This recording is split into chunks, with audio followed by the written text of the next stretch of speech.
Okay, I think we're going to go ahead and get started. Welcome everyone. My name is Colin Murphy. I work on the benefits team. I'm located in Charlotte, North Carolina. I work for Maureen Giggy, who is also on the phone here today.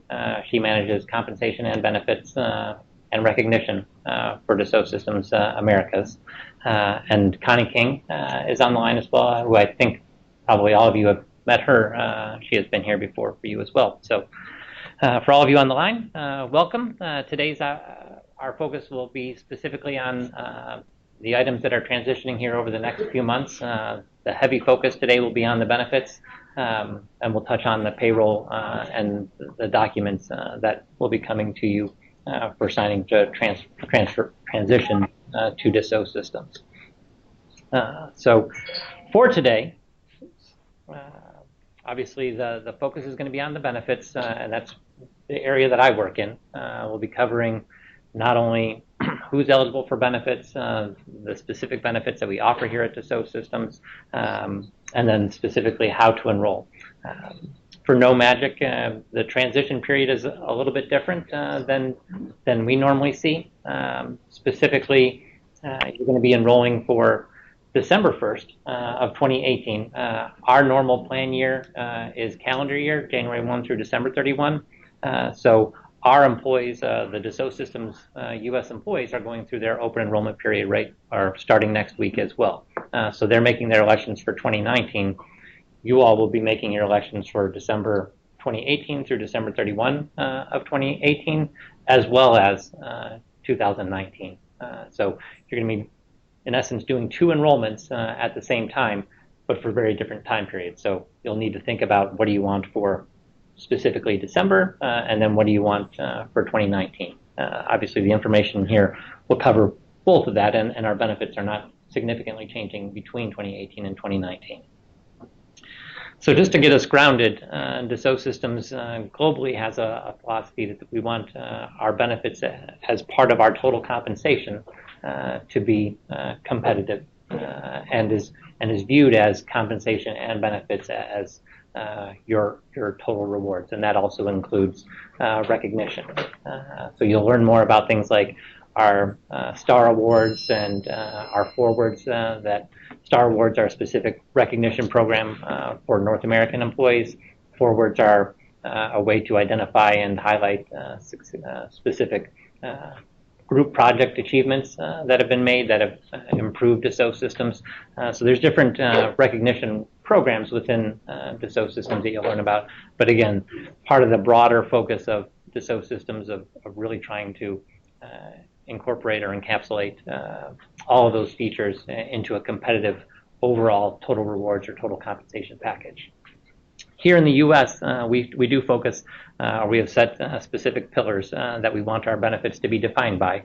We want to provide competitive benefits that are valued by employees, sustainable for the company, and provide a culture of health. So from a competitive benefits standpoint, again, our benefits team works with a consultant, Mercer, to make sure that we do offer competitive benefits. We benchmark ourselves not only against national averages, but specifically against the high-tech industry. We want our benefits to be valued by employees. Obviously, there's no sense in us putting money into benefits that our employees don't want. So we do really get feedback from our employees to define and design benefit programs that work best for our employees. In terms of sustainable, Dassault Systems is what's known as a self-funded insurance or benefits provider. And that basically means today, with No Magic, you buy insurance from, say, Blue Cross of Texas for your medical insurance. And Blue Cross of Texas is the one taking all of the risk. You pay a premium, or Magic pays a premium for that insurance. And if your claims are much higher, Blue Cross loses. And in reality, then the next year, No Magic loses because they're going to increase the premiums.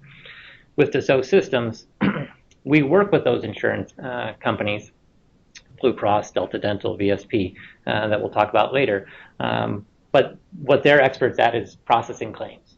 So that's really what they do for us. But Dassault Systems itself pays the insurance portion of those claims. So when you have a claim, you're paying your copay or your co-insurance deductible, et cetera. but then everything else that's not covered or that's covered by the insurance is actually being paid for by Dassault Systems. So as part of that, we really have a strong philosophy of let's make sure our employees are as healthy as possible. And that really leads to that last category, the culture of health. We're committed and we put forth a lot of effort into our wellness programs to design to help you and your family be as healthy as possible. That goes from all medical plans at this point allow preventive coverage, preventive screenings going in for that annual physical to be at no cost. But we've added that to our dental coverage where you can go in for a semi-annual teeth cleaning at no cost. Our vision program, there's no cost for that annual eye exam. We want you to have those exams because the sooner that if you go in for those exams, you're identifying any issues sooner rather than later. It's obviously a much better way to have coverage and treat something sooner before it becomes significant. In addition to that, within our medical plan, if you are enrolling in one of our medical plans, you'll have access to a fitness reimbursement program, which reimburses you if you go to a fitness facility like a YMCA or a Gold's Gym, or you participate in classes like yoga, Zumba, Pilates, etc. Anything like that, you can get reimbursed up to $150 per year for those types of programs. We also have a weight loss program tied to our medical plan. So if you are in a doctor-prescribed weight loss program or you're participating in a program like Weight Watchers or any type of group weight loss program where there's counselors involved to try and assist you with that weight loss process, you can get reimbursed up to $150 for that as well. The last item that we'll talk about here, and we'll talk about much more in much more detail at the end of the presentation, is our wellness program. We have a defined wellness program. It's the core piece to that is a program through Vitality, and it's really designed to reward you for healthier behaviors. So participating in physical activity, taking nutrition courses that they have within the Vitality program. There's different webinars that you can attend that you earn points. You're earning these points throughout the program, and by earning those points, those become money that you can spend for gift cards for Amazon gift cards or Nike gift cards. You can also redeem it for fitness devices or fitness equipment. So again, it's designed to really reward you for any healthy behaviors that you already have or start you on the process of taking those healthier steps. In terms of eligibility for our benefits, anybody that's any regular employee that's scheduled to work at least 20 hours is eligible for Dassault Systems benefits, eligible for really everything that we're going to be talking about today. Your spouse or domestic partner is eligible for benefits as well. If a domestic partner is either a same-sex or opposite-sex domestic partner, any children that you have up until the age of 26 can be covered on our benefits as well. The last note here about the domestic partner affidavit. If you are enrolling a domestic partner in your benefits, you're just going to complete your enrollment, which we'll talk about how to complete your enrollment. Once you have done that, our DS Benefit Center would automatically send you out an affidavit that you and your partner will complete. That affidavit is basically just confirming that you and your partner have been in a committed relationship for 6 months at least, and that you are living together. But again, you don't have to think about that really.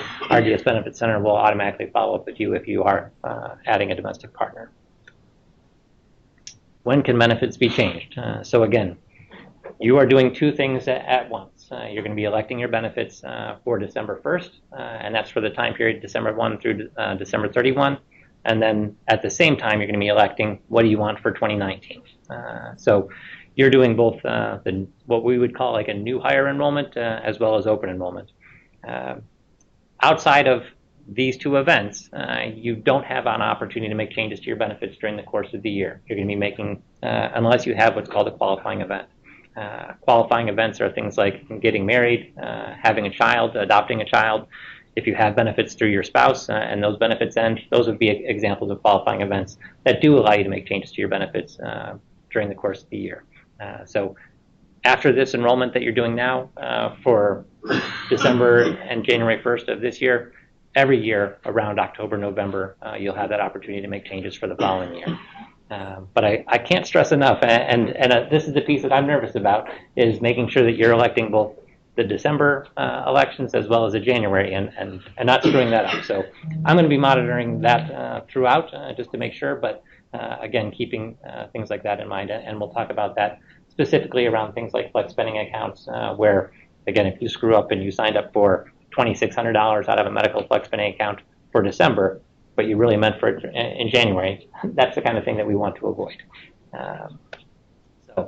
Let's get started on the different medical or the different benefits that we do offer here. We'll start with our medical plans.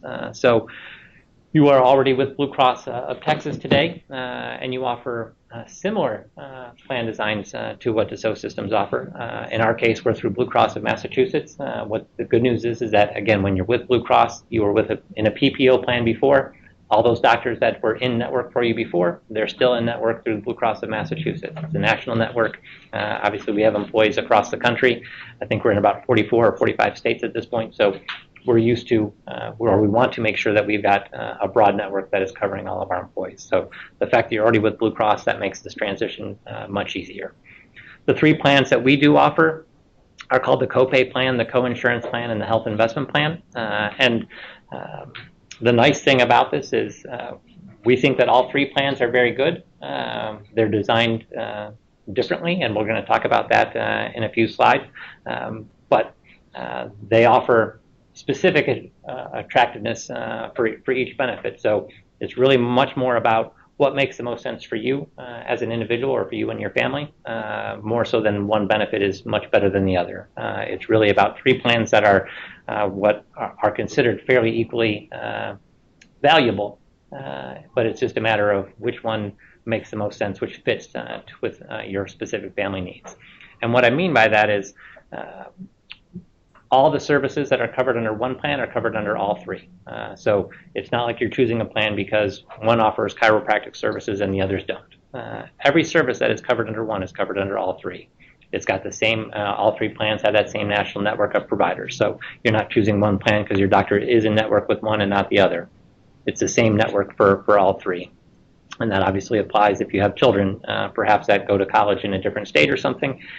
So you don't have to worry about that. That network is national. You're able to find, your children are able to find providers wherever they're located. Routine preventive screenings, age-appropriate screenings like colonoscopies, prostate exams, etc. Those are all covered at 100% regardless of which plan you choose.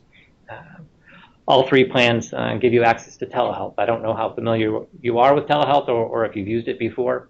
Telehealth is really sort of the next frontier in terms of healthcare, not having to go to the doctor's office, going to a physical location when you've got an earache or you've got a child with strep throat or whatever. You're able to do a lot of appointments directly over the phone, or I shouldn't say over the phone, over video conference. So if you've got a computer, if you've got a smartphone or a tablet, you can do these types of appointments. Certainly much less expensive, or at least less expensive than going to a physical location. But it's also an opportunity for you to do it from your convenience of your home or from wherever you want to, without going into an office with other sick people.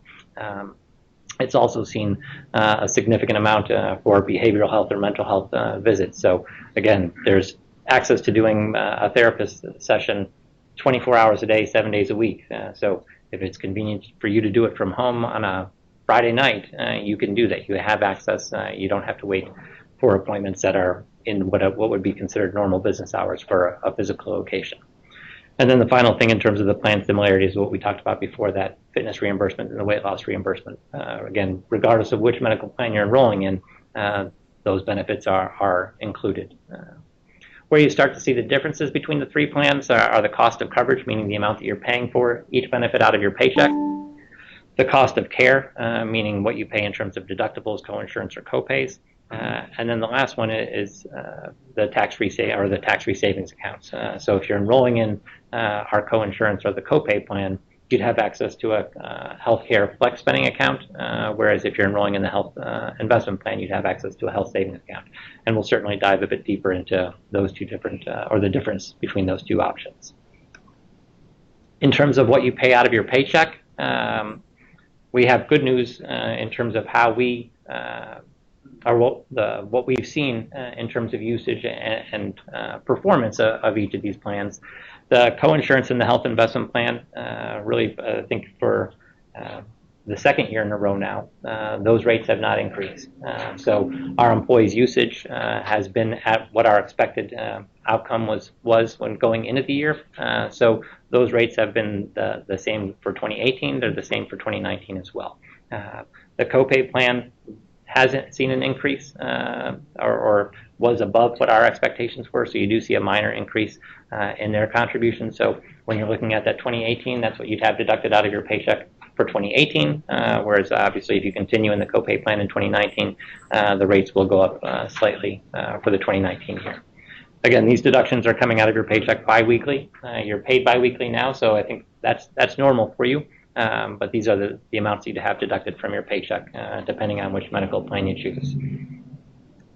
As we start to really dive into helping you identify which medical plan makes the most sense for you, I'll start with the copay plan on the far left. We call it the copay plan because it's designed to be very simple, very easy to use. All you ever pay on this plan is copays. Now what you're seeing on the screen in front of you is in-network coverage. Now what we have found is over 99% of our employees, or 99% of the claims that are incurred, are done in-network. So what we show to employees is the in-network information.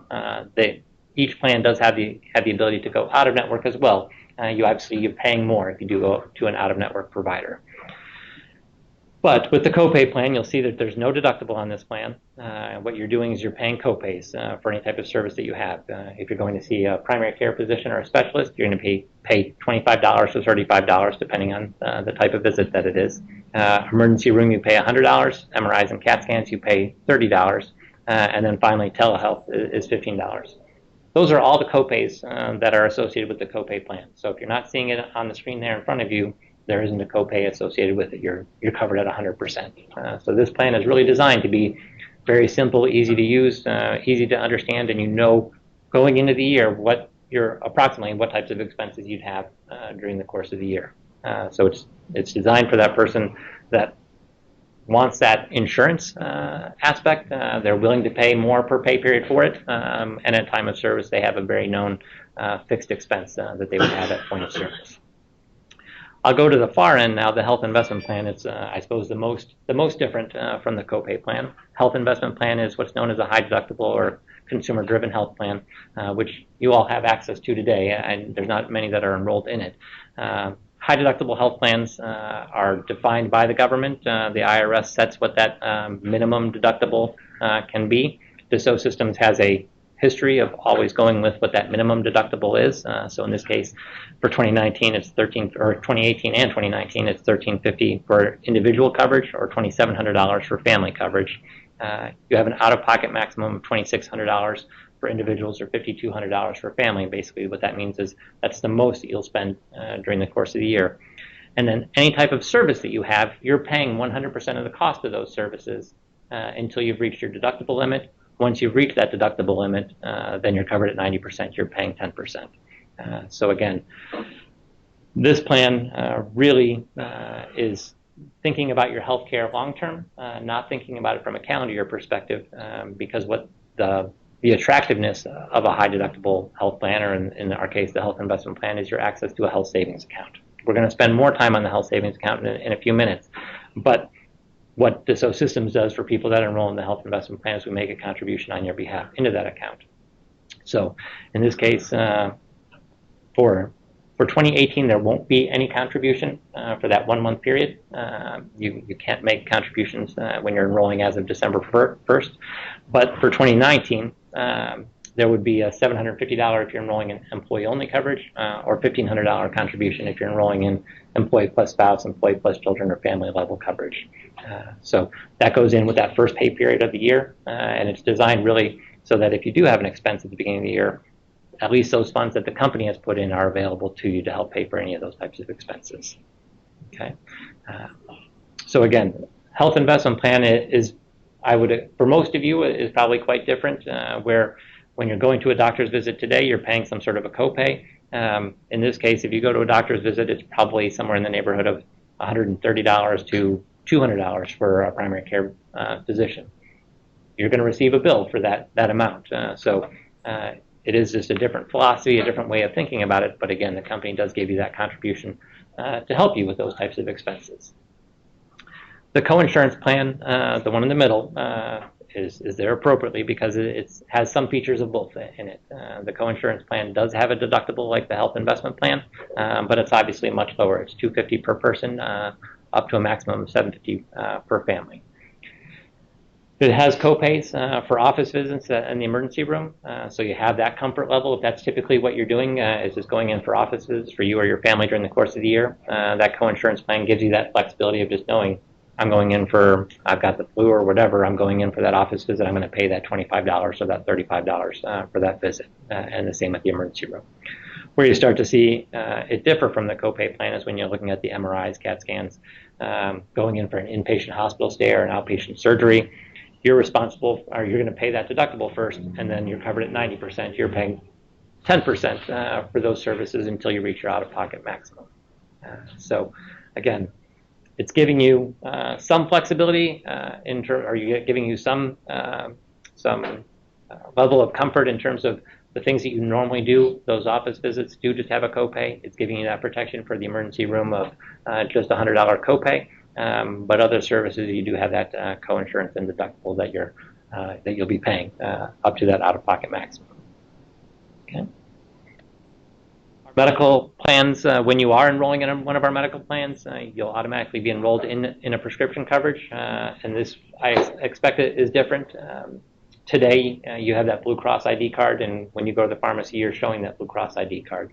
In our case, we have Blue Cross ID card that you'll receive, and that's what you'll use at the doctor's office. But we work with a separate company, Express Scripts, for your prescriptions. So you'll also receive Express Scripts ID card, and that's what you'll use when you go to the pharmacy, or if you're getting your prescriptions through mail order, you're showing that Express Scripts ID card for those prescriptions. The copay and the coinsurance plan, you can see, again, they're just copays for those prescriptions. You're paying either $10, $25, or $50 for your prescriptions, depending on the type of prescription that it is.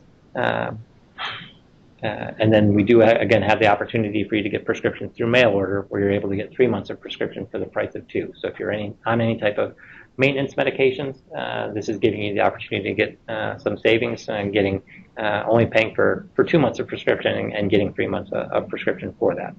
So certainly if you or a family member have any type of maintenance medications, that's a great way to go. It saves you money, it saves the company money as well. The health investment plan is different. Again, just like on the previous page, you're paying 100% of the cost of your prescriptions until you've reached that deductible, so that $1,350 or the $2,700 for the year. Once you've reached that, it's just another part of that bundle of any medical expenses, any prescription expenses that you have. You're paying that 100% of those medications until you reach the deductible. Then those prescriptions are covered at 90%. You're paying 10% until you reach your out-of-pocket maximum. The one thing I do want to point out regarding maintenance medications is we have what's known as an active selection process with maintenance medications, or those medications you take throughout the course of the year. If you are on any of those, you're able to get the first 2 refills of those prescriptions at the retail pharmacy. By the time that you go in for that 3rd refill, you have to decide if you want to stay with getting that prescription at the retail pharmacy or switch to the mail order program. So you're not prevented from staying with the pharmacy. If you like picking up your prescription, paying every month for it from the retail pharmacy, you can do that, but you do have to make an active selection. So Express Scripts contacts you, they'll send you mail, they'll call your home, they'll call your phone. They want you to make that active selection, and if you do want to switch to the mail order program, they'll assist you with that right over the phone. So it's a very simple process, but it's designed for you to at least think about how you want to get your medication. What if you get a new prescription from a doctor and still go to the pharmacy to get that initial one, obviously, right? Yes. So the question, in case anybody couldn't hear on the phone, was when you get a prescription, can you go to the retail pharmacy and get it? And the answer is yes. So you're able to get the first 2 refills at the retail pharmacy. By the time that you go in for that 3rd, you have to have made that active selection.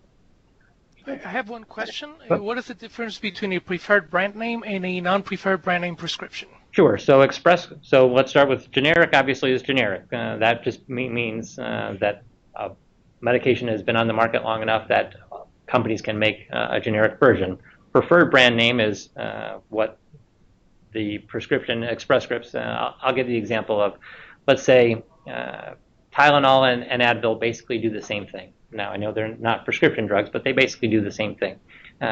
Express Scripts talks to both companies, and Tylenol says, we'll give this medication to Express Scripts for $30, and Advil says that the best price that they can give to Express Scripts is $50. So what Express Scripts says is, all right, Tylenol will be our preferred. They do have their, just like the insurance companies, they have their little deals Right. with the manufacturer. Exactly. So we have So- to go with what my son's a type 1 diabetic, so Mhm. there's 2 different insulins. Mm-hmm. So they'll tell me which insulin, and then the doctor will have to write the script Correct. for Correct. that. Okay, the reason I was asking is because I take a specific medication. So, Mhm. is there a way that I can find out what category it's under? Yes, out on our rewards at 3ds.com site, which we'll talk about in a little bit, Okay. that has the information about the preferred medications. Okay, perfect. Thank you. Yes. Our current prescription plan has a concept of preferred and non-preferred pharmacies. Does that still carry over here? Or is it? You mean like the You know, retail for instance, pharmacies? Yeah, like Kroger is Yeah. not preferred, Walgreens is preferred. Yeah, you really shouldn't have any issue with going to any pharmacy. By definition, Express Scripts has that same concept, but the reality is you're going to get if they're not already within the Express Scripts system, then you may have to pay the full cost and submit for reimbursement. But I honestly have never heard of anybody having that issue. So for anybody on the phone, I apologize. The question was, are there in-network and out-of-network pharmacies? And by definition, there are, but I've never heard of anybody having an issue with getting their prescription paid directly at the pharmacy. One other thing on our current plan, I know on the ER visit, our current plan carves out for like an urgent care. Mhm. It has a separate deductible. Does that come under the ER? Yeah, Under so, this? yep. Okay. So this question was about urgent care on the previous page. And so urgent care is considered a specialist visit. So you would just pay that $35 copay if you're on the copay or the co-insurance plan. Again, if you're on the health investment plan, you're paying 100% of the cost of that visit. Again, urgent care is still going to be a cheaper option than the emergency room. So you're making that decision as to what makes the most sense. I can tell you that I have gone to the urgent care with one of my kids, and they immediately said, "No, you're in the wrong place. You need to go to the ER." It was a broken arm, but regardless, the point is if you can go to the urgent care, it's certainly a better cost. It's more cost effective for you, regardless of which plan you're on.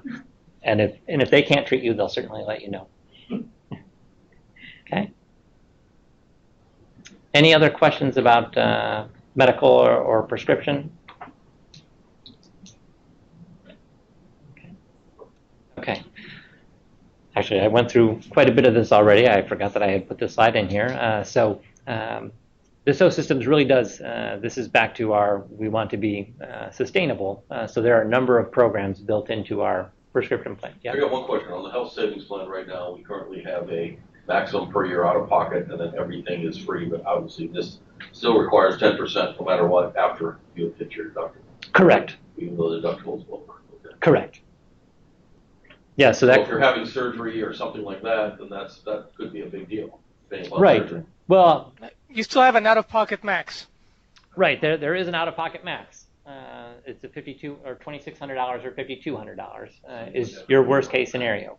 So in essence, in our plan design, you're paying 100% of the first $1,350 or $2,700.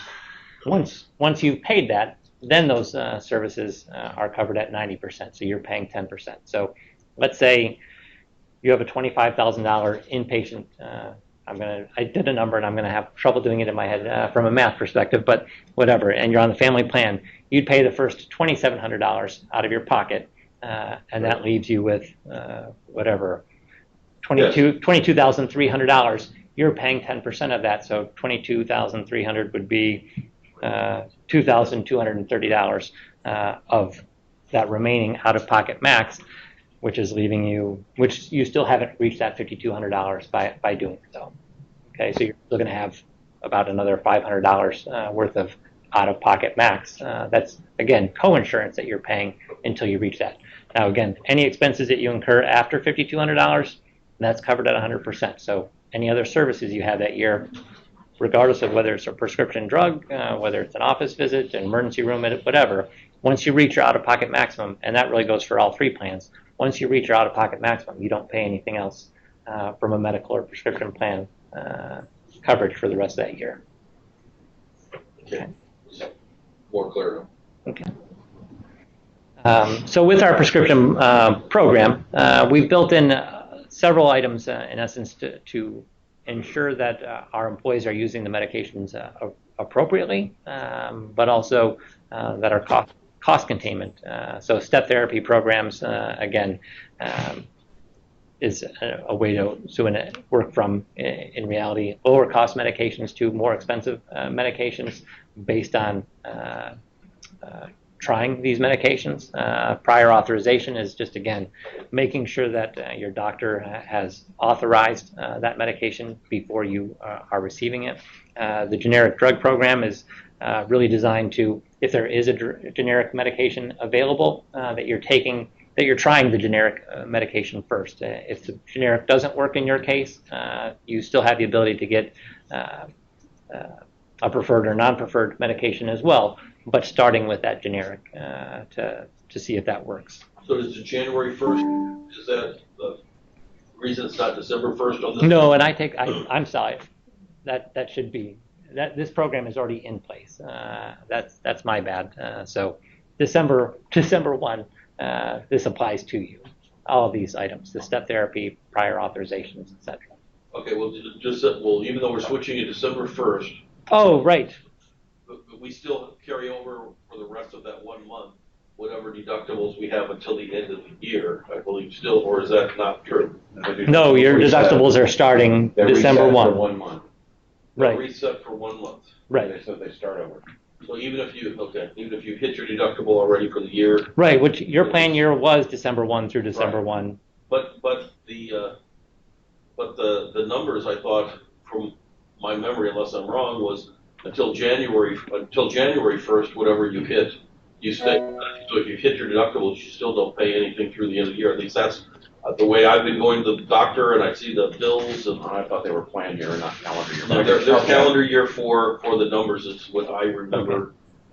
Right. I mean, the reality, pretty strong. Remember. the plans that No Magic had, in reality, aren't even offered as of December 1. So that's in reality why we're moving on December 1 rather than what we would normally do. So it was 1 month of deductible. So you really Correct. need to do that before December 1st if you have any meds you want to record Right. before December 1st. Well, and also, again, you're transitioning December 1. Please make sure that if you have medications that you need in early December, get that refill in late November or in November so that you've got medication. So you're not stressing about what medication do I need. I need it December 2nd. By December 1st, but again, if you and your family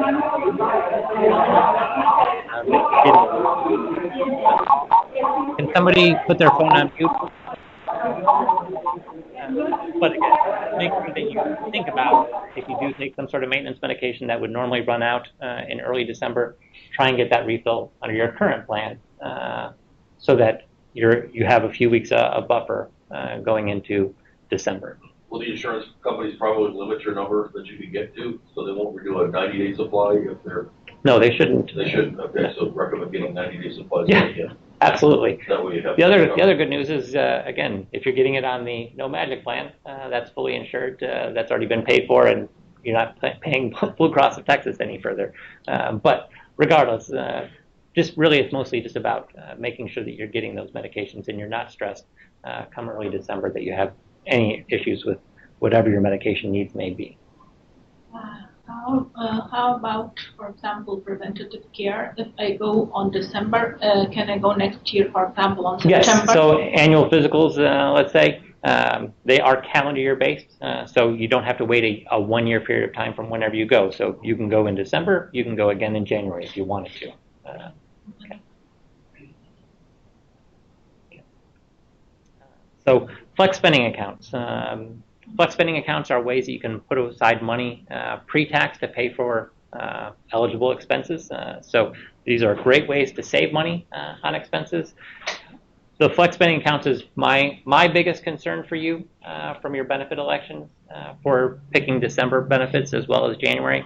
This is the area that I'm most fearful of making, or I'm going to pay the most attention to, of making sure that what you elect for December, for the month of December, is different than what you elect for January, because January, obviously, you're electing for a full calendar year.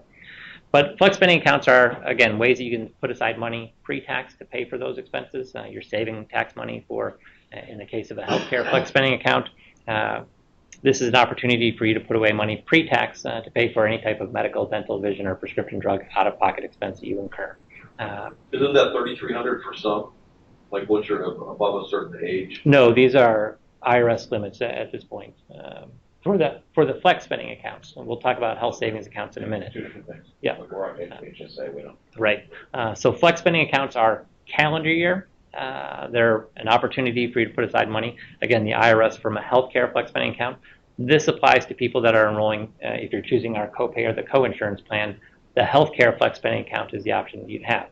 It's a calendar year benefit, so you could elect, if you have known expenses that you're going to incur between December 1st and December 31st, you are welcome to elect that healthcare FSA for that count and for that time period. It's a 1 month. There's no carryover. You have to spend it all. Right. So if you sign up for $500 because you know you're going to have $500 worth of expenses in December, you're buying a pair of glasses, or you know that you have prescription drugs that you're going to be getting, whatever that may be, think about only what your expenses are for the month of December.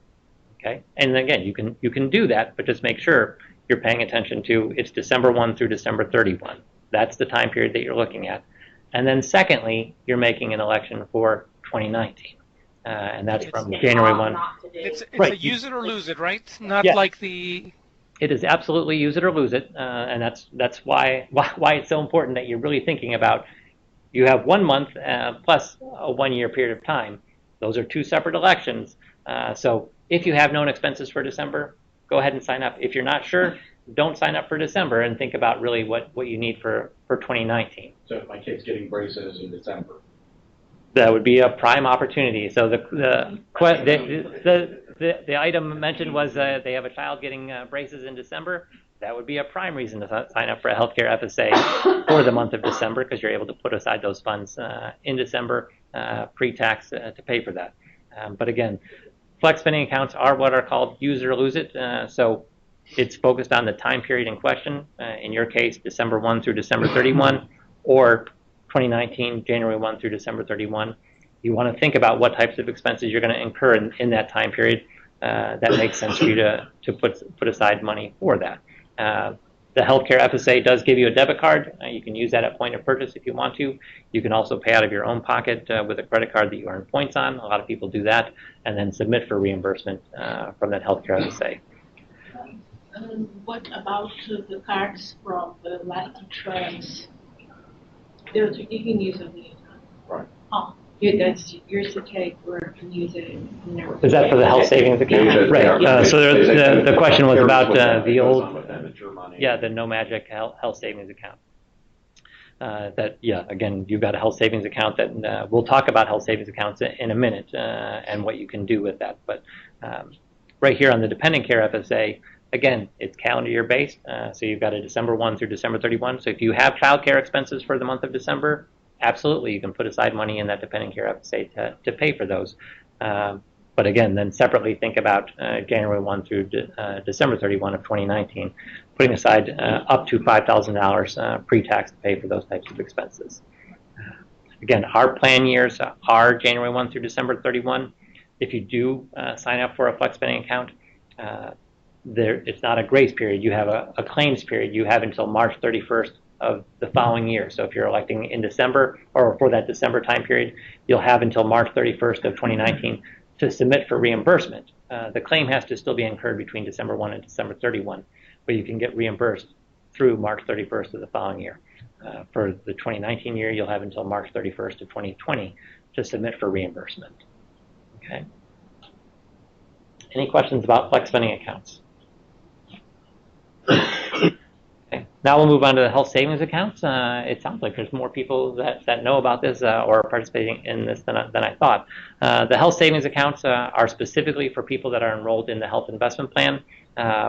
Again, we talked about before that the company is making a contribution on your behalf to a health savings account, but this is also an opportunity where you can put aside money as well. And the health savings account, in all honesty, is the attractive feature to that health investment plan. When you're looking at the three options that we have, the reason why a person is choosing that health investment plan is because they have access to this health savings account.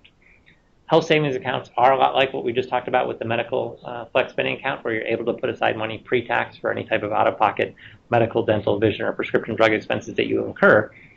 But the nice thing is you can put aside more money into the health savings account. As you can see here, the IRS limits $3,500 or $7,000 for 2019.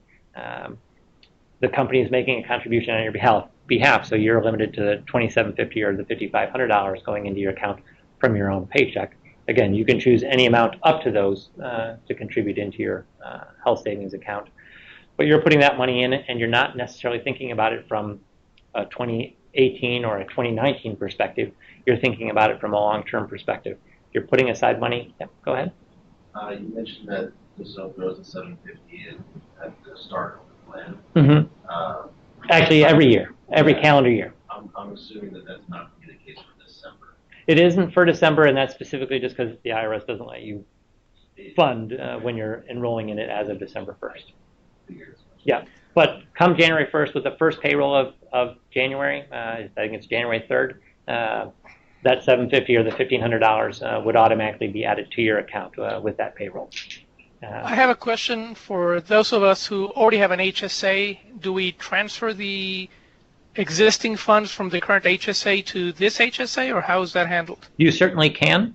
So health savings accounts are transferable, similar to, like, say, doing a 401k rollover. Health savings accounts do allow you to roll over. So with the case of Dassault Systems, we work with Health Equity. It's Blue Cross of Massachusetts' preferred provider. So if you wanted to, you can certainly roll over. You can work with me or someone on our benefits team. We can assist you with rolling over those funds. And the second question is, as far as our contribution, does it have to be a monthly contribution, or can we do ad hoc contributions during the year as we see that we require it? Sure. So in reality, the answer is if you're electing during the, or let me take a step back. With health savings accounts, you can change your contributions anytime. So this is different than a flex spending account, where you're going to be making these elections during this enrollment period, and what you elect, that's what you're going to have for the December, and that's what you're going to have for 2019. With health savings accounts. Currently, I essentially contribute to my HSA as you incur expenses. Exactly. Sure.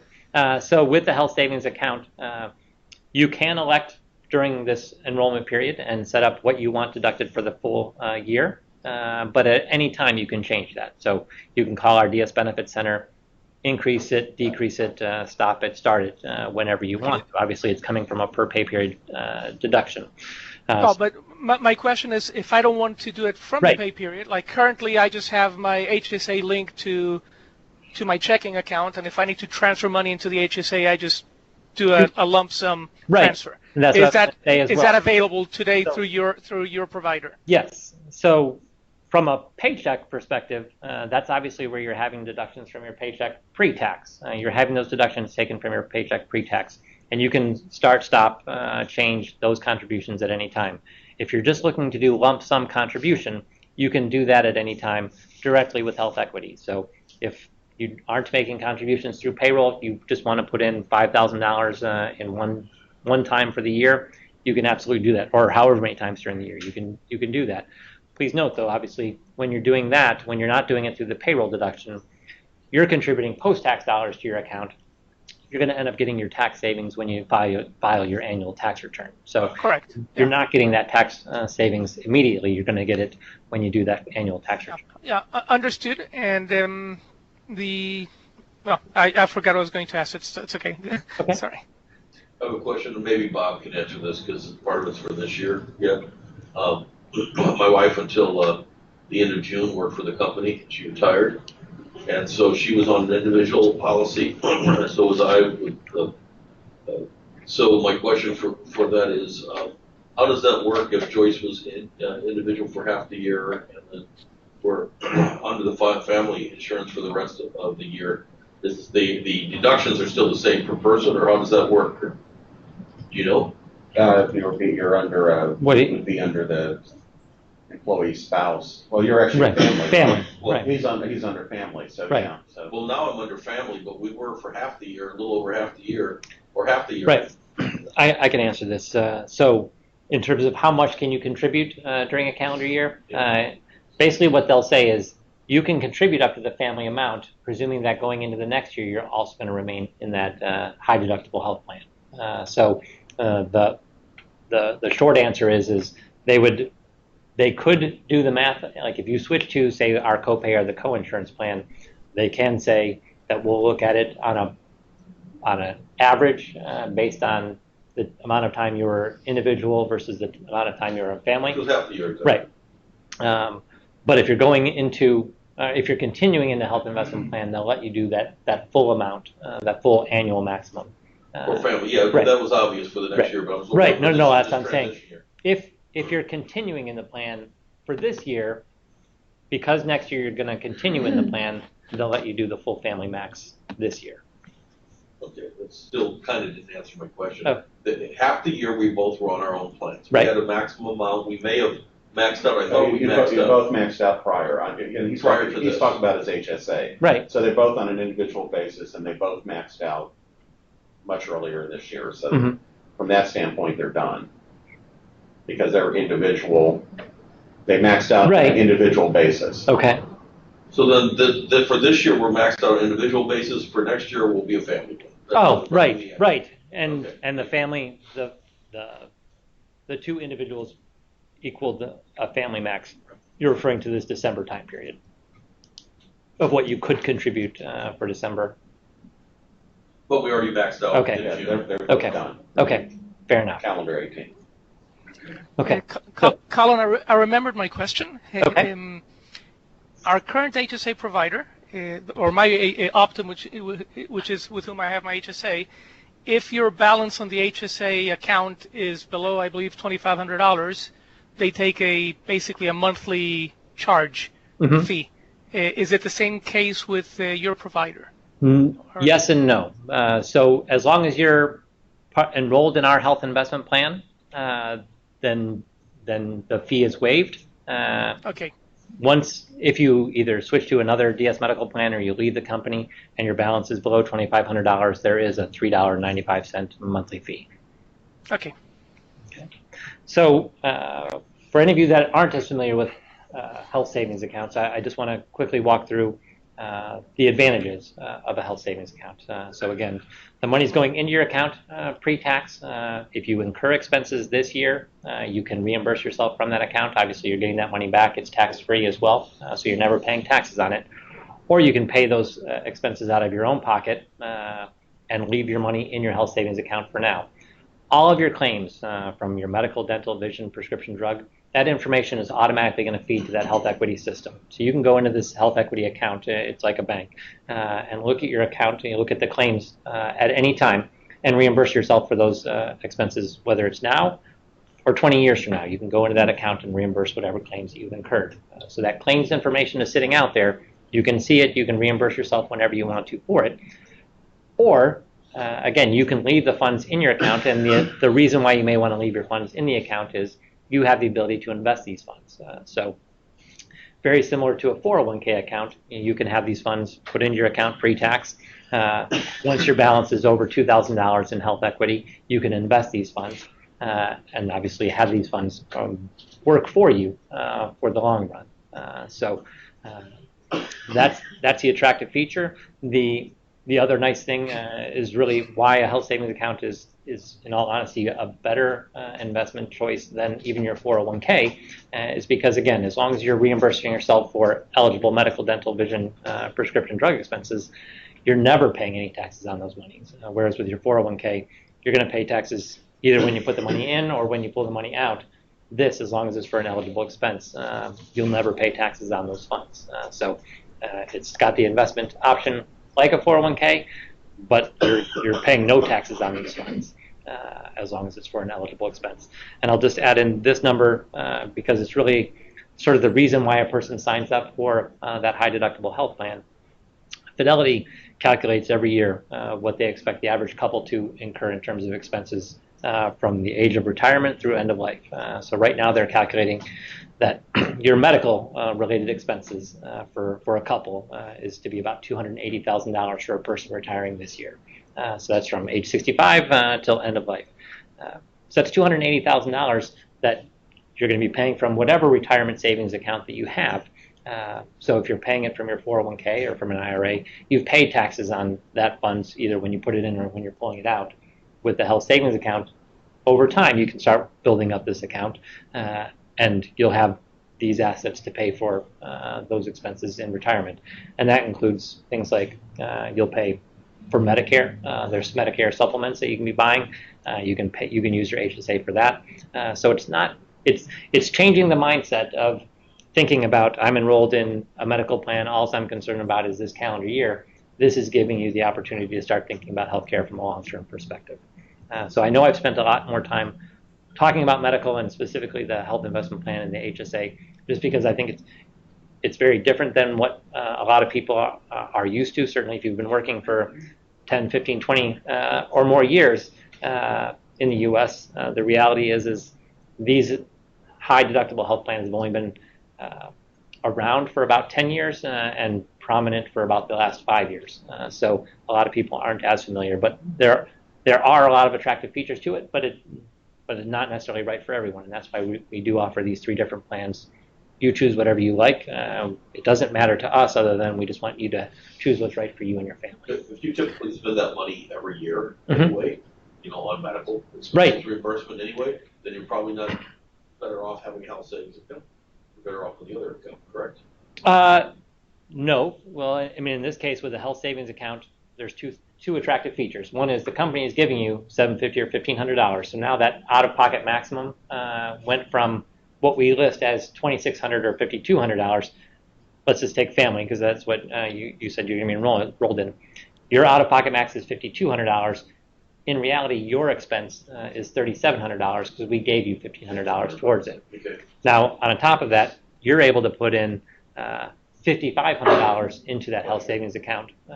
Whereas if you're just signing up for a healthcare FSA, your maximum is $2,650 here in 2018. Next week, they'll come out with what the 2019 limits are, and that limit is probably going to be $2,650 or $2,700. So you're able to put away quite a bit more into a health savings account than you could into a healthcare FSA. I think our maximum now is $1,800, Bob, and it's per person. It's I'm sorry, 18,000, and maximum 9,000 per person. Is that right, or 6,000 per person? What is it? Your out-of-pocket max? Yeah, it's Yeah, it's much higher. Right. Much higher. Right. But But it's very hard to get. I have those figures if it's helpful. I believe the deductible is $3,000 per person, $9,000 per family under the No Magic plans. Yeah. Correct. Quick question, Colin, from the retirement track on an HSA. Whatever we put, that is not counted into the maximum that we can put on a 401k, correct? That's totally Right. separate. Anything that you put into a health savings account, that's a totally different bucket than your 401k.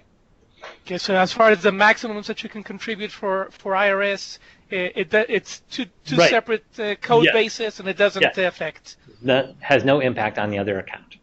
Okay.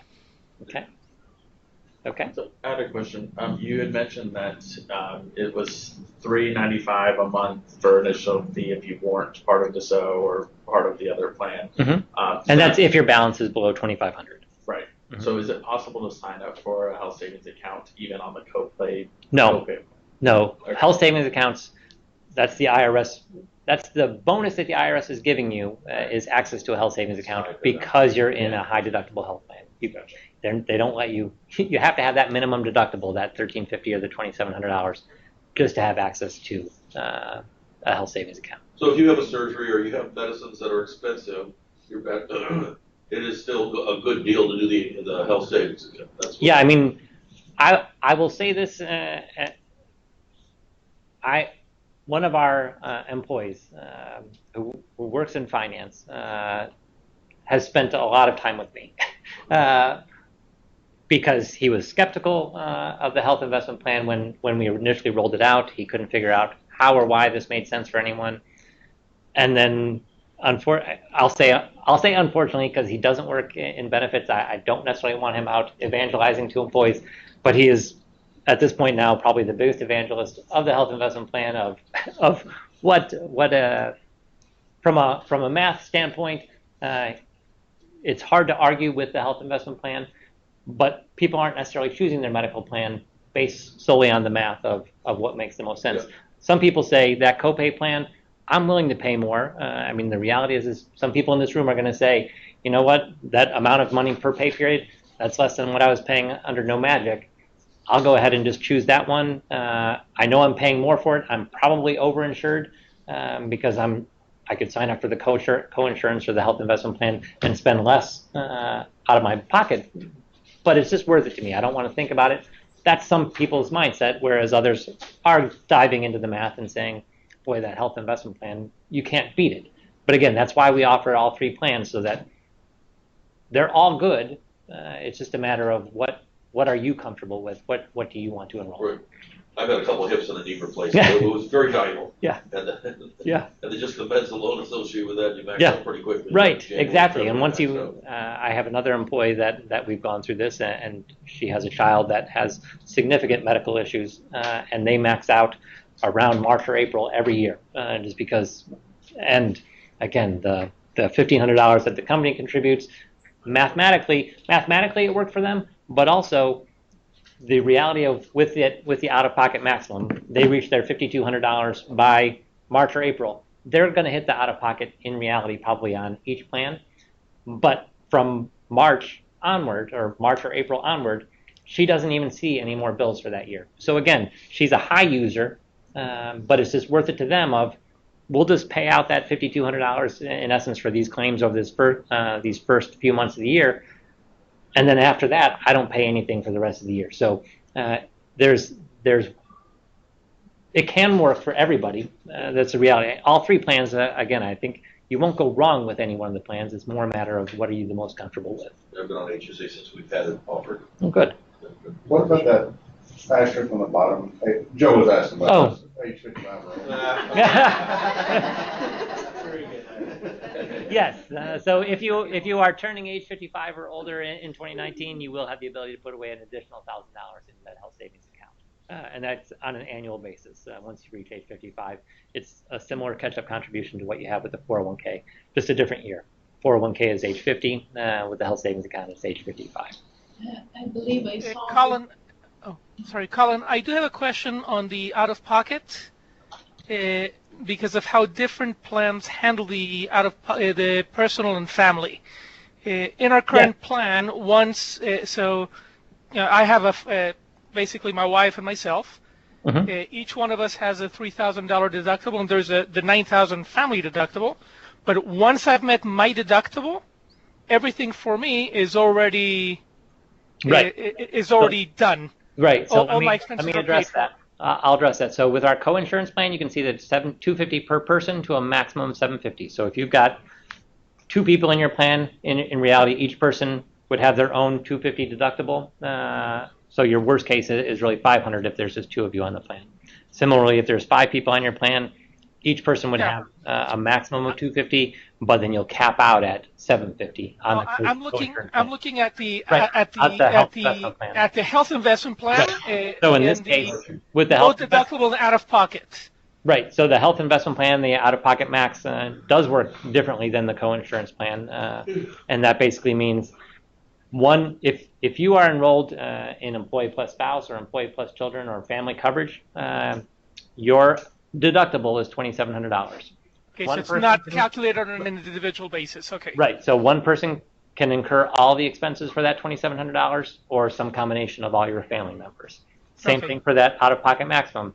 If you're enrolled in employee plus spouse, employee plus children, or family, one person in your family can incur all of the expenses for that $5,200, or some combination of your family members. Okay, perfect. Okay. Let me keep moving along because I'm way behind, I'm sure.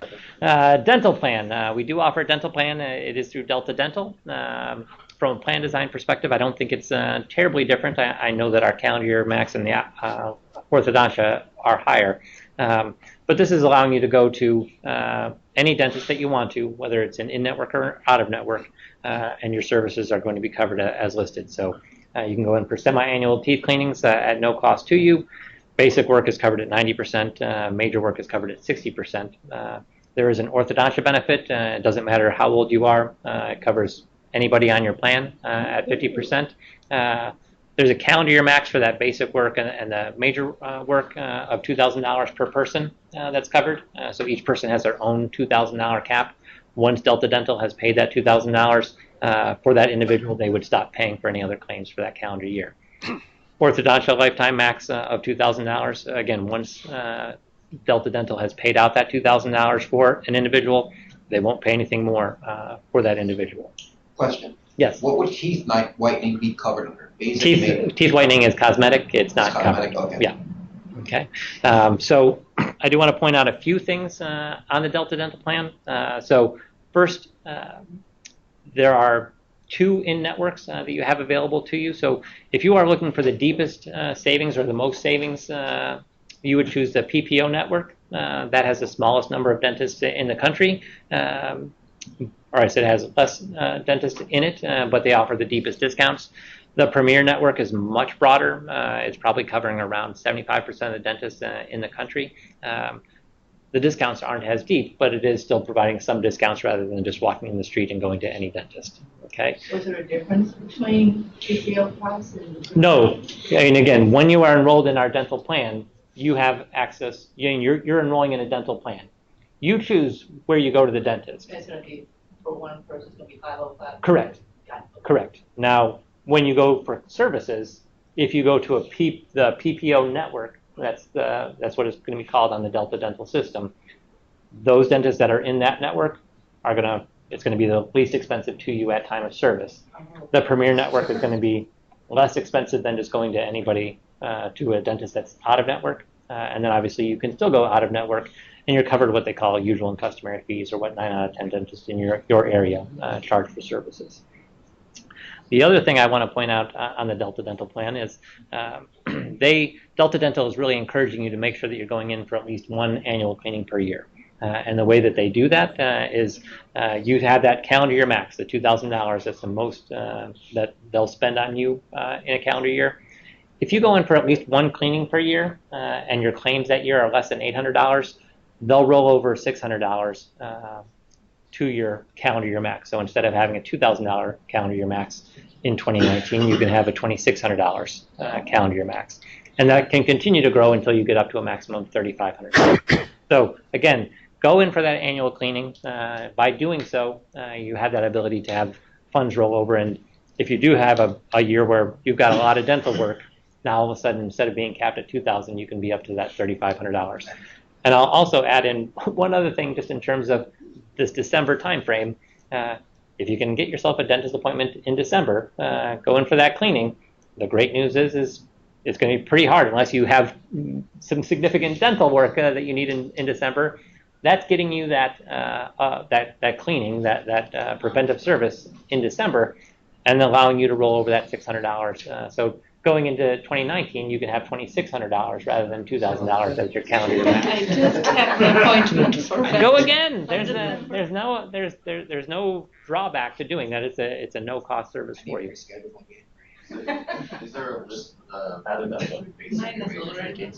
Yes, you can go out on that rewards at 3ds.com. But again, I think I won't go into the details, but whatever. Say fillings would fall under the category of minor. Root canals are going to fall under the category of major. And crowns? Crowns, off the top of my head, I'm not going to remember exactly what falls under each. But there's a nice chart. There's a chart that'll walk through everything that's covered under each. Cleaning counts as preventive. Correct. Yes. Actually creates a cavity. Yeah. Crowns are big. Yeah, that's true. And expensive. What if there's things like where some dentists have a high calcium output, so they recommend every 4 months? For the dentists, they only cover 1 cleaning a year, or they? 2 cleanings. We do 2 cleanings a year. Okay, so basically we'd have to pay for 1. Right. Yeah, Okay. Our vision plan. So we again, With our vision plan, again, you're electing each of these separately. So you can enroll in just a vision, you can enroll in just a dental, you can enroll in just a medical. You don't have to. You're not choosing. You don't have to say I'm enrolling in all three. You choose whatever level of coverage, whatever you want for each. So our medical plan, it's again through VSP. Again, you can go in for an eye exam at no cost to you under this plan. You'll pay $25 for the lenses for your glasses, and we give you $150 towards the purchase of frames.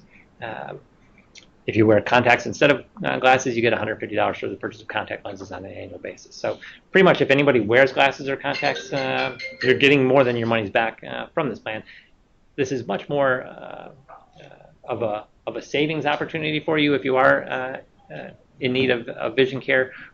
For the cost, we do encourage, again, everybody to have it because you want to go in for that annual eye exam. In this case, with VSP, I would highly recommend going in-network versus out-of-network. The benefit is much richer in-network than out-of-network in this case, whereas on the last one, when we were just talking about dental, you can go in or out-of-network. That coverage levels were the same. With VSP, it's definitely going to an in-network provider. I will say also that VSP is the largest vision provider, so I don't think you'll have any problem finding an in-network provider anywhere around here, so that's our vision plan. What about something like cataract surgery or something like that for people who are older? Yeah, when you're talking about surgeries, that wouldn't be under the vision plan. That would be under your medical. Okay, just making sure. Yeah, but again, if you're talking about, I don't know if this is under your current plan, but a lot of times things are covered. Vision exams, etc., may have been covered under medical plan before. That's not the case here. There's no vision benefits in terms of glasses, contacts, eye exams through the medical. If you want vision coverage, you sign up for the vision plan. Surgeries, etc., are different, but yeah. On the well vision, does that include, and I don't remember what it's called, instead of getting your eyes dilated, our current plan, I forget what it's called, but there's an extra charge. I think that extra charge may still apply. This is also counts for the December/January thing, yes. So you could use 150 in December and then absolutely another 150 in January. Mm-hmm. Okay. Disability benefits. Hey, take advantage of it. You're paying for it. All right. Disability benefits. The company does provide short-term and long-term disability to you at no cost, so you're automatically enrolled in these coverages as of December 1st. Short-term disability is paying 100% of your base salary for the first 7 weeks you're out of work, and then 2/3 of your base salary for the remainder of those first 90 days. So in essence, 7 weeks at 100%, 6 weeks at 2/3 of your base salary. If you are out of work for a period of time longer than 90 days, long-term disability would then kick in, and that's paying you 2/3 of your on-target earnings. So in Dassault Systems, on-target earnings refers to your base salary plus any variable component, variable target that you have. I don't know if variable targets are part of your core understanding of compensation at No Magic. I don't work on the compensation team, so I'm not familiar. Right. Yeah. And that's a big difference. Our current plan does not. It was on base, and we didn't have short-term. Right. And so in the long term, on-target earnings will become familiar to everyone. Everyone at Dassault Systems eventually, when we acquire companies, moves on to some sort of an on-target earning, that you have some sort of bonus component regardless of your position. Because it's important to think about not only how you are getting paid, but also the performance of the company relates to that. So in the long term, it may not apply to everybody immediately, but in the long term, that on-target earnings will become more than just your base salary. Okay. Life and AD&D are also provided to you at no cost. So in this case, the company is providing both basic life and basic AD&D valued at 1.5 times your on-target earnings at no cost to you. You can purchase additional life insurance if you'd like. We allow you to. You have the ability to purchase additional life insurance on yourself up to $500,000. You're going to be guaranteed approved for the first $250,000 worth of coverage. Anything above that $250,000 worth of elected coverage requires what's called evidence of insurability.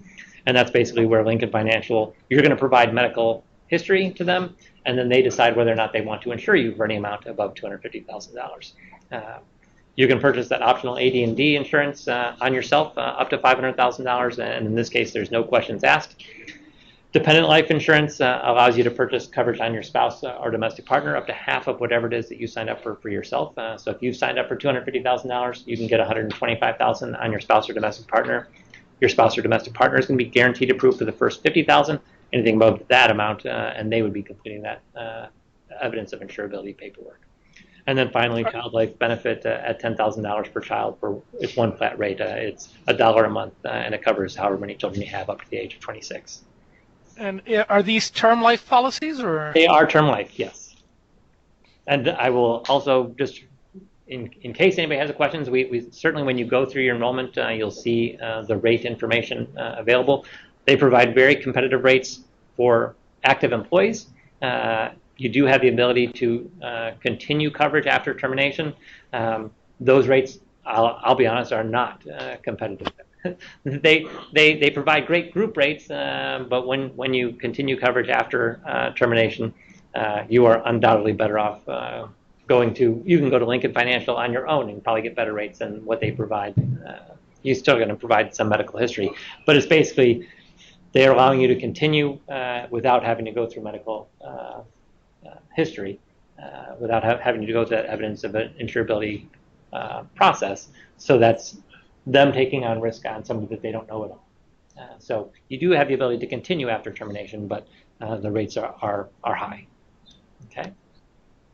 Paid time off. Oops. I was going to say, I don't know if Lincoln Financial is still one of our customers, but we were at one time. So paid time off, Dassault Systems provides 15 days of vacation annually during your first 5 years of employment. Once you've hit 5 years, it goes to 20 days, and once you've been here for 15 years, and this, again, all includes your no magic time. Your seniority with no magic is what this is based on. That increases to 25 days of vacation. In terms of holidays, we have 8 official holidays where the offices in the U.S. are all closed. You're not expected to work. We also provide you with 4 floating holidays. Floating holidays are designed, in essence, if there are holidays that DS isn't recognizing that are important to you, you can certainly use those floating holidays for those. But if we pretty much covered all the holidays that you were hoping for, those floating holidays are just like vacation days. You can use them at your discretion. The only caveat to that is floating holidays don't carry over from one year to the next. So you definitely want to use those floating holidays between January 1 and December 31. Question, when do these go into effect? I think January 1. January 1. Yes. So if we wanted time off in January or February, how would we go about requesting that? Sure. So first things first, you will obviously talk to your manager. Second, payroll is going to do a presentation for you, I think, in early December. So Dassault Systems has a time tracking system. Again, you're going to be continuing with your system through the end of this calendar year, but they'll show you how to use the time tracking system in the payroll presentation. So we would be able to request that in December or January, even though it's going to probably in January. Right, the system probably would go live in January. Again, having the conversation with your manager. Right. The time tracking system is much more of an accounting system as opposed to getting approval for the time off. Okay. So we will just be putting it in right. the system after it's approved. Exactly. Okay. Mm-hmm. Just making sure. And regarding sick days, so if someone's to get, say, surgery, mm-hmm. would that fall under vacation or sick? Let me take a step back. If you're talking about like you're having outpatient surgery, you're going to miss a day or two of work. Yes. That would be sick time. Okay. And we haven't even talked about sick time yet. If you were going to be out for over a week due to a surgery, that would be short-term disability, and that doesn't impact any of this. Really? Okay. Yes. Okay.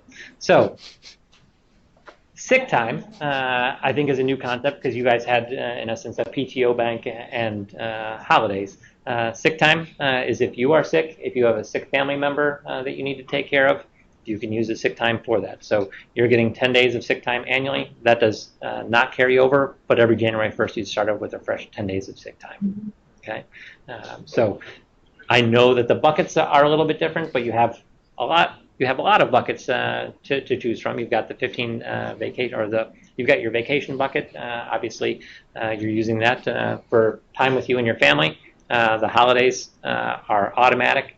The floating holidays are used at your discretion. And then again, the sick time If you're sick, if you have to take care of a sick family member, and that's not just your child or your spouse. If you've got whatever, a sick parent that you need to travel to and spend time with as you're in that period of time where you're taking care of a parent, you can use that sick time taking care of your parent as well. It's a pretty flexible definition of taking care of a family member. Okay. For the sick leave, what type of documentation do you need? If just on a daily basis, like you're going to miss a day of sick time, you don't need any. I think it's after 3 days, it might be even 5. You have to provide some sort of medical documentation. Okay. And again, if you're talking about taking care of a parent through end of life or something like that, that's now getting in the category of like Family Medical Leave Act, and we've got a team that will assist you with that as well. And that's a whole nother discussion. But I think we had another question. Increments, like if I have a doctor's appointment, do you take that out of your sick pay or 2 Yeah. 4 hours? So it does take that. So this you can take time in 4-hour increments is the minimum, I think. I wonder about the years of service. Mhm. Because I was working Yes, in so Lithuania and I had yep. break in Mhm. Lithuania and again in Lithuania and then in States. Mhm. So Right. So I think probably Bob has gone through this with us. So we've been looking at time to make sure that we have everything, but we can always work on that if there are any discrepancies. But we think that we have everybody's seniority but at it this is point. combined, yes? Yes. Yes. So again, the no magic time and counts towards seniority. And again, no magic time, whether it's here or in whatever country, that counts. It's years of service period. Right.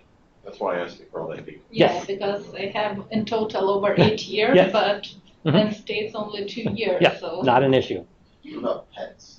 Do they fall under sick time? They- I'm being serious. They don't. I'm being serious.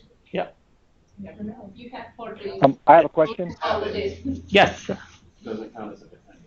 Somebody on the phone had a This question. is Terry Tappy. I have a question. I'm sorry. Hold on one second. So I just wanted to ask. Okay, go ahead. Yes, as far as the floating holidays, sick, and company holidays, when do those go into effect? After January 1st, or do we have any additional holidays this year No. to take instead of our No. vacation? You're gonna continue with your no magic through design through December 31st, and you'll start accruing on the DS plan design from January 1st onward. One other thing I just wanted to mention regarding vacation time, which I don't think is unusual to you, is the carryover. We don't allow unlimited carryover. You can carry over up to a maximum of 5 days from one calendar year to the next. There are, I think you have employees in California and Colorado. 2 in Colorado, and Okay. 1 in California at this point. So for your Colorado employees, you can accrue up to a maximum of 1 times your annual accrual rate. So you don't have that same carryover aspect. You just have a cap as to the maximum amount that you can incur. So right now, I believe, Bob, don't we carry over 2 weeks? Yes. So Right. So we've talked about this, and you'll have until the end of 2019 to work down that balance. So you don't have to worry about what's coming into 2018 or coming into 2019, but by the end of 2019, the maximum you'll have to carry over is 5 days. So on the delta on the company holidays, so it's basically the difference in 2 days. Right. So you had It was, 8, or you have 10, and we have yeah, 8. It was Good Friday, which we passed, but we do. So what happens with Veterans Day that was on our published calendar For this year, 2018? 2018. Right. You're following your no magic for 2018. For 2019. So we'll be closed on Veterans Day. Okay. We need to send out an email to everyone in New York. The other thing is, how late are you staying here today? I think it's around 3. Okay, I'd like to meet with you privately Yep. because I have some uniqueness because of the requirements of the deal closing and Okay. contractually. Okay. And I think Bob and I have talked through some of that too. Yeah. So. Yeah, I need to understand. And fully myself. that goes for everyone. I will say perhaps anybody here in the office today, I'll be around until 3. For anybody on the phone, I'm available. I'll be back in my office tomorrow so we can talk by phone. But I suppose while I'm here, I'll meet with people in person. And after today, I can talk to anybody by phone. And Colin is he's subletting Carlton's office. So therefore, they'll be paid. If that payment goes to Gary Duncan, no. He's my assistant, who is not my assistant right now because he's on. Got called back to base. Got it. Okay. Backfilling for people being deployed. So again, you can just see what the holiday schedule is here at Dassault Systems for 2019. Colin, I have a Colorado clarification. Okay. So during the year, we need to make sure that we don't exceed the yearly. From a vacation standpoint? Yeah, so let's say that we have some rollover hours. Mm-hmm. So we need to make sure that to keep taking vacation to make sure we do not exceed the, and in our case would be, let's say, the 15 days of vacation, right? So I need to... In 2019, you'll accrue, let's say, 15 days of vacation, and perhaps you're carrying over another 5 days or 40 hours of vacation. That would mean, in essence, in 2019, you'd have 20 days of vacation that you could use. You need to use at least 15 of them. And you need to use at least 15 of them in order to not lose any going into 2020. Okay, but so that's calculated at the end of the year. I can have a higher number of days at some point. But just in 2019, because they're giving us the ability, because right now you can actually you can have 10 days. Roll 10 days. So in 2019, they're giving us the opportunity for any employee to be able to not lose them this year, but you would have the chance to, use them versus lose them by the end of next year. Right. So yes, the only person that will be a little bit different is Colorado, where it caps out at that one times your annual accrual. And he's there. Yeah. So in Colorado, so there is a carryover, or there's no carryover in Colorado? There's carryover from the standpoint of you'll never lose any balance except when you hit your annual accrual limit. So if you can accrue 15 days of vacation annually, once you have accrued with 15 days, you just stop accruing until you've used some time. Okay, that's what I meant. So we can't be above that 15 days. Right. On the books now, again, during the year. From the standpoint of the carryover from 2018 to 2019, we can work through some of those issues, specifically for Colorado. That's an balance sheet transaction. So. Okay. Let me keep going because I know that I'm keeping everybody for a long time, and I knew I was going to go long, but I want to make sure that we're getting through everything. We do provide parental leave here, so if you are giving birth to a child, or if you have a spouse that is a spouse or domestic partner that's giving birth to a child, or if you're adopting a child, we have benefits for you. If you're the person giving birth, you do have the ability to get up to 6 weeks of paid time off. If you are the non-birth parent or you're adopting a child, you're eligible for 2 weeks of paid time off, in addition to any of the other time off that we've just talked about. Okay, so with our parental leave, you can take that all at once, or you can take it in 1 week increments. So you have the choice of how you want to take that time off, anytime within 1 year from the date of birth or the date of adoption. Retirement savings, I'll spend a minute on today, but we're also going to have a more in-depth presentation later on in early November with our 401k advisor. We do have a 401k plan. It is designed slightly different than your plan today, so I want you to be aware of this. Today you're in what's called a safe harbor plan. That basically means if you contribute at least 5% of your pay, you're getting a 4% company match. The DS plan is different. In our plan, you need to contribute at least 8% in order to get that 4% company match. Okay, our plan does allow you to contribute from any of your eligible earnings up to 75%. You can contribute to your 401k. That eligible earnings consists of your base salary, any bonuses, overtime, or commissions that you earn. In terms of how you can contribute to the plan, you can contribute either pre-tax, or you're putting your money in pre-tax today and paying taxes when you pull the funds out in retirement, or you can contribute Roth or after-tax dollars to the 401k plan, at which point you're paying those taxes today, but when you pull the funds out in retirement, you're not paying any taxes at that time.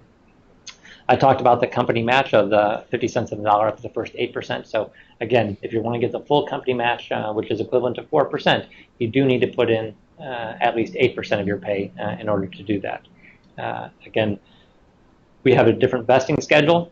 We have a vesting schedule, I should say. In this case, you need to work with Dassault Systems, including your seniority with No Magic, for 4 years in order to be fully vested in the 401k plan. So once you have 1 year of service, you have 25% vested, 2 year 50%, 3 year 75%, and once you've been with a combined No Magic Dassault Systems time of 4 years, you're 100% vested in those company contributions. I mentioned this, Arthur J. Gallagher, Kendall Storch is our main contact there. They assist us as our 401k advisors. They help Dassault Systems figure out what investment choices to offer to our employees, but they're also available to work with all of our employees at no additional cost. So you can contact them at any time, and they'll help you figure out what are the right investment choices to get you to your retirement goals. They'll help you figure out what are your retirement goals or what your goals should be, and again, then helping you figure out what investment choices to take or to choose. So Kendall is going to be the one that's going to do a presentation. I think we've talked about, I think it's November 9th. We'll send out a calendar invite for that soon, but it's really to dive deeper, not only into the DS401k plan, but also your No Magic funds at some point in 2019 are going to move from No Magic 401k into the Dassault Systems 401k plan. So we'll talk a little bit about that and help you understand what's happening, what you can and can't do. But really, mostly, it's going to focus on making sure that you're ready to make elections for that December 1st or beginning with that December payroll if you want to contribute here from your first paycheck, that you know how to do so. Okay. Colin, are they investment advisors or are they financial planners? They are investment advisors. I'm not. Their responsibility to us and to you is really on 401k plan. So if you're asking, like, can you work with them on a much broader definition of your investments outside of the 401k plan, they may help you, but their focus is going to be on 401k. The reason I'm asking is because there are different fiduciary requirements for either one of them. Yeah, I mean, technically, I know that they have multiple abbreviations after their name, and one of those is CFP, Certified Financial Planner. But from that standpoint, they definitely have fiduciary responsibility with our plan. Okay. Okay. Some other soft benefits that we offer: legal services. This is basically what it says. You have the ability to sign up for payroll deductions that you can, in essence, have attorneys on retainer. It's through Hyatt Legal Program. So pretty much any type of legal needs that you may ever have outside of assistance with criminal cases, you can sign up for the Hyatt Legal Plan. Again, either for December 1st or for January 1st. You don't have the ability to change it during the course of the year. But so if you need to have a will made or a trust, if you are buying a new home or refinancing a home and you need an attorney for that, that's a prime reason why people have signed up for the Hyatt Legal Plan. I know other employees that get speeding tickets all the time, and they need assistance trying to either lower their fees, their court costs, or remove points from their license. And they take advantage of the services through the Hyatt Legal Program. So again, it's just like having an attorney on retainer for whatever issues you may have. I'm assuming the privacy is completely privacy between the legal. Yes, this is Dassault Systems knows nothing about what you do with it. Again, the only thing I will say is they will not help you with any criminal cases. They cannot assist with that. And this is at the beginning of the year, yes? I mean, technically, you can sign up for this for December 1st if you want to. No, but I mean, you cannot sign at the middle of the year. Correct. You're going to either sign up effective December 1st or effective January 1st. On the 401k, I think it's important to just real quick, because it says you'll begin contributing beginning first payroll in December. Right. If you've already maxed out, to your max, right. Yeah. Please pay attention. And I think our payroll team is getting your contribution history. Yeah. So if that's the case, it's not an issue. They obviously the system won't. will know. Right. So you can sign up. Our payroll system just won't allow you to make contributions for that December pay period or until January because you've already maxed out. So we've got that accumulator built in. Question. I was in 401k. I currently have that off. I'm not going to be put into it as putting money, correct? No, if you want to contribute to the 401k plan, you have to elect. It is not, nothing is mapping over, nothing, or I should say things will map over, but we'll talk about that later. But in terms of electing, if you plan on contributing to the DS 401k plan. Again, you won't be able to contribute to the No Magic plan after November 30th. From December 1st onward, if you want to contribute to a 401k plan, it'll be through the DS 401k plan, and you have to make collections. And I noticed on this end, just the third one down, actually, my understanding was different, that it was not going to be a required plan-to-plan transfer. It will. I was under the impression that the No Magic, any assets that you had in the No Magic plan, you could put then, you didn't have to roll those over. No, they will. They will, because Dassault Systems acquired. There's two options, and we can talk about it at another time. But unless the plan was prior right, to everybody getting involved in depth, but initially, right, I was told that you'd have that option to move those assets only if the plan was terminated before acquisition. Mm-hmm. Okay. We do offer an identity theft protection benefit, so if protecting your identity, protecting your credit information is important to you, we do have a benefit available. You can cover either just yourself, or you can cover you and your family. You can see the rates at the bottom of the page. Real quick, the family coverage for something like that, would that include children that are in college that are older than 18, or does it stop at 18? I think it stops at 26. All of our benefits stop at 26. Mm-hmm. So again, as much information as you're willing to give InfoArmor, the more that they can assist you. So if you are signing up for this benefit, you're going to get an email from them, gives you access to an account. You'll set up your own information.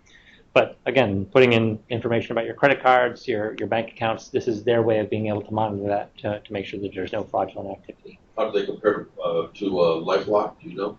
I mean, they have not had any issues. I have heard anecdotally from some people that said, I was with LifeLock, I'm glad that I'm with InfoArmor. I've also had people that had our plan and said, I'm dropping out of this. I had LifeLock before, it was way better. So that's just not anecdotally. Again, what they're doing, they can only do as much as you're giving them access to do. So keep that in mind in terms of if you are interested in signing up for this. The more information that you're sharing with them, which is difficult for some people to do, if you're not sharing that information, then you're not going to get the benefit from this. Because they need that information in order to monitor it. Okay. I mentioned way back at the beginning of the presentation the wellness program. Again, this is really designed around trying to help you live a healthier life. So we have this partnership with Vitality. It's a rewards-based program to encourage healthy behavior through physical activity, through different surveys that they ask you to complete, like what they call a Vitality Health Review, where you're answering questions about your personal health, and then they're helping you identify areas where you can improve. So they're giving you sort of helpful feedback on what you can and should be working on to achieve better health. But in general, basically what this program is doing is it's rewarding you on a points-based system. You earn points in the program for the healthier activities that you participate in.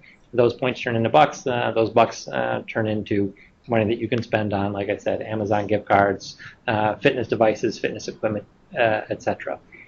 To help you on this program, having a fitness device of some sort is certainly going to help you track your physical activity best in this program.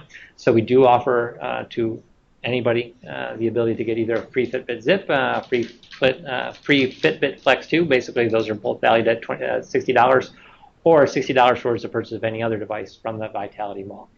So there's a higher end device that you're looking for. Those two are probably much more along the lines of just a pedometer type of activity tracker, whereas there are other devices that can do much more. How do we claim that? You'll log into the Vitality system. You'll complete that Vitality Health Review, which is giving you, it's the one requirement that they have is you complete that Vitality Health Review, and then you'll have access to redeem that. But you're doing it directly through that Vitality program. You sign up for that every year? You're signing up, you'll only register for the Vitality program once. This is free for employees. So once you register for the program, you can participate in that from that point going forward. Yes? I have a $30 a month, 24-hour fitness every month. Mm-hmm. Will they take care of 5 months of that? Who? Well, however. Oh, that was way back at that was the fitness reimbursement program. So yes, under our medical plan. What's under the medical plan, not this? Correct. This is a rewards program for, well, you just mentioned going to the gym. So every time you go to the gym, you can check in via Vitality. and that earns you 10 points that day for a fitness, and 10 points, in all honesty, is 10 cents. But you keep doing that. You're doing it already. You might as well get rewarded for it. I can tell you, we've had this program since 2016. I've earned $750 from the program, not doing really anything different than what I do from a physical activity. And again, they do have different webinars that you attend. You earn 50 points for a webinar, things like that. So there are different things that they want you to do to expand potentially what you're already doing, but again, trying to live that healthier life. We will actually, we've got a newer person to our team, Valerie, who is managing our wellness program here for North America, and she and Maureen will be hosting a presentation for you at some point. I expect probably early January, to dive a lot deeper into this, just so that you know more about it for anybody that wants to attend. Okay. But again, come December 1st, you'll be able to participate. Yep.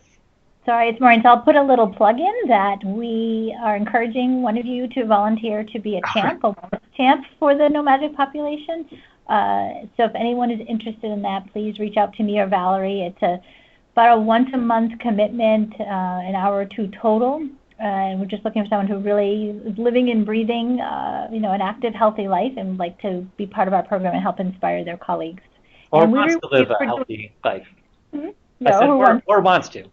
Yeah, exactly. And we do reward you in various ways. So that's a little incentive and a hint. So the champ is really designed around encouraging everybody else to participate in some way, or again, host a challenge or something like that is trying to get your colleagues a bit more involved. Joe Aiken's willing to do that. All right.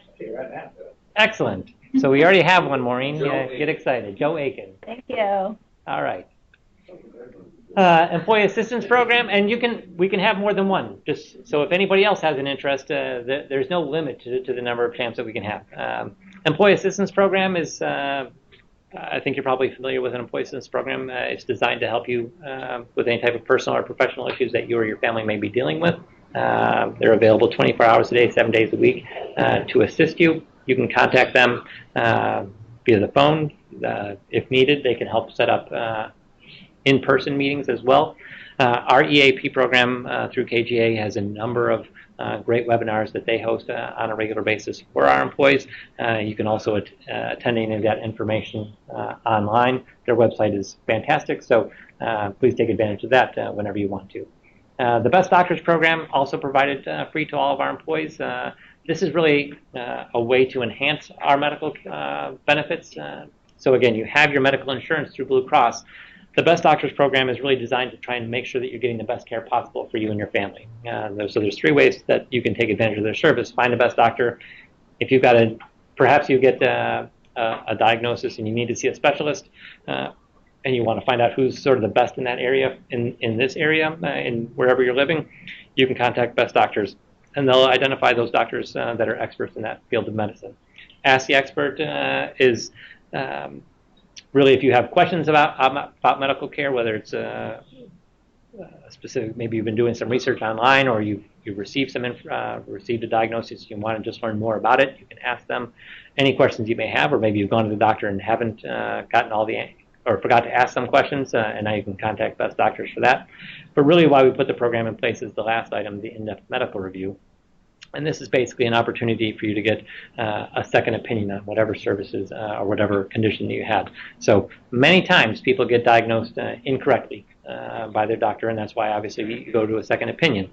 This is the ability to contact Best Doctors, have Best Doctors put in the hands of an expert, really the leading expert in that field of medicine here in the U.S., put it in their hands to review your labs, tests, blood work, etc., to make sure first and foremost you've been diagnosed correctly, but then also to make sure that you're fully aware of all the different treatment options available to you. So you've gone to your treating physician, they've provided information, this is a way for you to get more information. They can work with you and with your treating physician to really work through what all those different treatment options are to make sure that you're getting the best care possible, but also that you're fully aware of what all of those different options are. So again, this is secondary to medical. It's not secondary to medical insurance. It is separate from medical insurance. It's really making sure that you've got access to all the information that you So find the best doctor. Will they also help you find the best doctor on price-wise? Because like even like just your annual checkup. We used to have my previous employer had a website where we actually had a list of what doctors you can click and see how much they would charge. Well, Blue Cross actually, their website should have that cost comparison tool. Yes. So best doctors won't have that from a cost perspective. They're really, it's much more about to use the right. HSA. Yep. So in the Blue Cross tool, you can find that shopping aspect. Okay. Is there anybody that commutes here? Takes public transportation, whether here or on the phone? I didn't think so, but if at any point you ever are taking public transportation to and from work, we do have a commuter benefit. Again, this is just a way for you to save money on taxes for those types of expenses. So if this ever comes up, please reach out to our benefits team and we'd be happy to help you.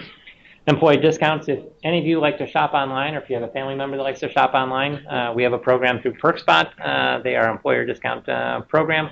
So PerkSpot offers discounts on anything you can think of, whether that's vacation packages, movie tickets, theater events, honestly, pretty much anything you can think of to shop for, they have discounts available for that. In addition to what PerkSpot already has, we've asked them to build in the DS Exclusives discounts, and that's really things that, say, our partners or vendors are also providing. So, like, whatever, Dassault Systems works with a lot of car companies. They provide discounts to our employees for the purchase of new automobiles.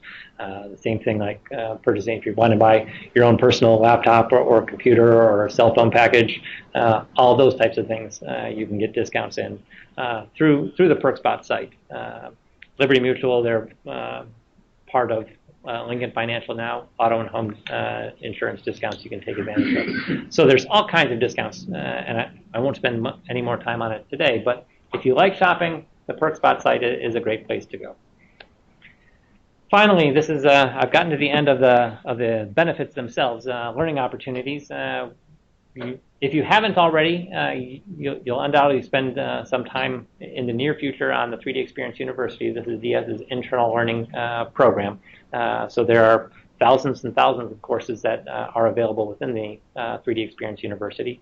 But for whatever reason, what you're interested in learning more about isn't available within the 3D Experience University. You do have other options available to you. If you're looking to take any type of seminar or conference, you do have a $2,000 annual allotment available to you to take those types of external seminars or conferences. Again, when similar education isn't available through the 3D Experience University. And then also, if you are somebody that's looking to further your education through a degree or licensing program, you can do that through the tuition reimbursement, and you can get reimbursed up to $5,250 per year for any types of courses that you're taking, whether that's working on your bachelor's, master's degree, et cetera, or you need to renew your certification in some field. You can do that through that tuition reimbursement program. Both of those programs obviously do require management approval. Okay. So we're now getting to the very end. I do want to highlight the rewards at 3ds.com site. Undoubtedly, the information I've shared with you today has been outstanding. You may not have any questions ever after today, but if you do, 24 hours a day, 7 days a week, you have access to the rewards at 3ds.com site. This is really the one-stop shop where any and all information, any forms, documents, etc., all of that is available to you anytime. It's a public website, so you don't need any type of login information to access it, but it's got any and all information about our benefits. For you, for No Magic, we have added a landing page. You'll see it directly on the first page. There's a welcome to No Magic. The reality is we're also EXA. If any of you have heard of EXA, another company that does Dassault Systems acquired, they are going through a very similar process to you, so they are also have a separate page out there to help them through enrollment for their benefits. They're coming on to benefits effective January 1. So you'll see these two landing pages, but you can click on that and it'll have specific information. It'll have the recording and slide deck from today's presentation out there, as well as other, like you've received that benefits newsletter. We have our benefits guide out there, things like that, just really information to help you with your benefit elections. Once you are ready to elect, again, I can't say this enough, when you are making your benefit elections, you're going to be electing twice. You're going to be electing December 1st as well as January 1st. Now, the reality is when you are electing December benefits, for everything except for a flex spending account or a health savings account, those benefits can automatically roll over. So if you're electing the copay plan and you're planning to continue in the copay plan in 2019, that election would automatically carry over. But I do want you to complete both a December 2018 as well as a January 1, 2019. And we have a call center that's available to assist you with this. So in future years, you're going to have a way to do this online. Because of the December 1st and January 1st aspect for No Magic, I have asked that everyone make your elections over the phone. That way you're speaking to a live person. They know what you're supposed to be doing, which is talking about December of 2018 as well as January of 2019, so that hopefully there will be no confusion. And your spouse calls the signal. Yes, okay. Yes. Your spouse should know your Social Security number and date of birth in order to proceed. But again, that election period for you is October 29th. So starting next Monday through November 9th, that's when you're going to be making both your December elections as well as your January 1st elections. Will you be tracking? Yes, I will be paying attention to what everybody has done. I'll probably be connecting with you, Bob, on who are we missing, who still needs to do that. We had a bit of an issue with that last year. Okay. So yes, we are definitely, the intent is to monitor that throughout. I'll give you a little secret that the world doesn't end if November 9th comes and you haven't made elections. All over you. But what will happen is you may not have, you're likely not to have your ID cards in place by December 1st. So please make sure to get your elections in before November 9th. I'll try to be better this year, Bob. So October 29th. So there's nothing to do between now and the end of this week, before January or before Monday, other than just think about what benefits are available, what makes the most sense for you, and then starting on Monday, go ahead and make those elections. Really? Is there any other way to contact, for example, email? I'm not a native speaker, and via phone I have even more problems. Well, you and I can perhaps do it, and then I can help send that information along. Okay. I do want to highlight beneficiaries. The reality is there are a number of benefits that we offer, and we have also had a number of times when employees have passed away and they did not have beneficiary information. It certainly makes things much harder for your loved ones. So we have life and AD&D benefits. Those have beneficiaries, so please make elections for that. They'll help you with that when you call in to our DS Benefit Center. If you are enrolling in our health investment plan, again, even if you're not making any of your own contributions, that health savings account, the company is making contributions on your behalf. So choose a beneficiary for that. And then finally, with our 401k plan, when you're setting that up, please make sure you're putting beneficiary information within the Fidelity system. A few last items, payroll. So again, your payroll is transitioning, in essence, as of December 1st as well. So your pay periods are going to be the same. We're paid biweekly as well. A difference, though, is I think on you're getting paid on November 30th for the work from November 10th through November 23rd. Dassault Systems pays on a different schedule, so you'll actually get paid another 2 weeks worth of time the following Thursday. So we pay every other Thursday. So you're going to get paid on December 6th. And in the case of Dassault Systems, we pay what's in essence current. So when we're paying you on December 6th, we're paying you for the work that you're going to do through December 7th. So that last week of November, first week of December is party time because you're going to get 4 weeks of pay within a 2 week period of time. All of the information about your direct deposits, tax forms, is all feeding over. You shouldn't have to fill out any forms unless you want to make changes, but otherwise that'll all be set up for you. You will receive training from our payroll team just so that you know how to access your pay statements. And then again, I expect probably the time tracking may start maybe taking place in early January, just because again you won't be using that time tracking system until then. One other item, you're going to receive documents here in the next few weeks. I'm not positive on the date or the week that's going to occur, but these documents are in essence not only just talking about your transfer onto the Dassault Systems payroll systems, but confidentiality, the HR data privacy, etc. So there's a number of forms you're going to be receiving in the next few weeks that you'll need to take advantage, or I shouldn't say take advantage, to acknowledge. And then also you'll get access to the employee handbook, so you'll have information about what Dassault Systems offers. So again, this week we did our presentation on benefits, not only for 2018, but 2019. Starting next Monday, you can make your elections, and you have until November 9th to do so. We're going to do one other presentation on benefits, and this is actually for all U.S. employees, not just NoMagic. You're going to get an invitation for that. I think it's November 2nd. It's Friday, November 2nd. And that presentation is going to focus just on our 3 medical plans. So if you want to learn more, if you want to spend more time trying to figure out which medical plan is right for you, you're going to get an invitation that you're welcome to join that presentation. It's both of them too? Yes. Yeah. And that goes for anything. If at any point you want to include your spouse on conversations, they are welcome to participate. We talked about that 401k presentation, which I think is for November 9th. So that invitation will also come, and at that time you'll also be able to make your elections within the Fidelity system for that first payroll of December. Making benefit elections by November 9th does allow for you to have your ID cards in hand by December 1st. So please make sure that you're doing that. And then, like I said, last item here is your first payroll date on this Dassault Systems processing of it will be December 6th. After today, you can certainly contact the DS Benefits Center for your elections. Again, specifically that October 29th to November 9th timeframe. You can contact me with any questions that you have. After today, I will be back in my office, and I don't have any travel plans for a while.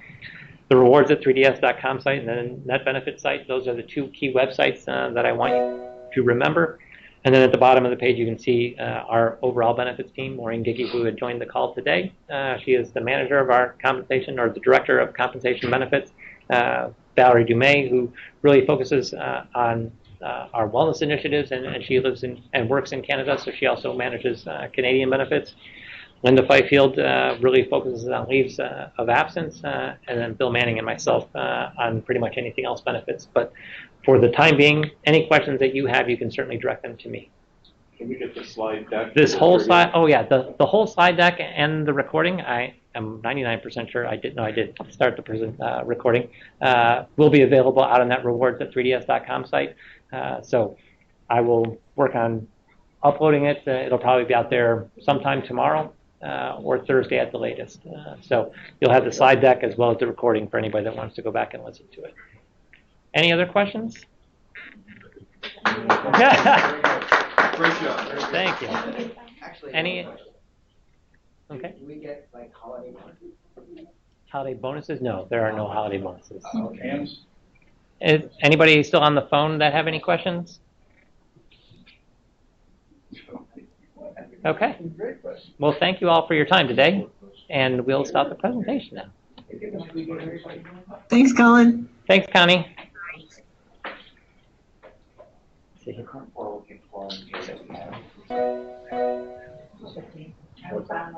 pretty good.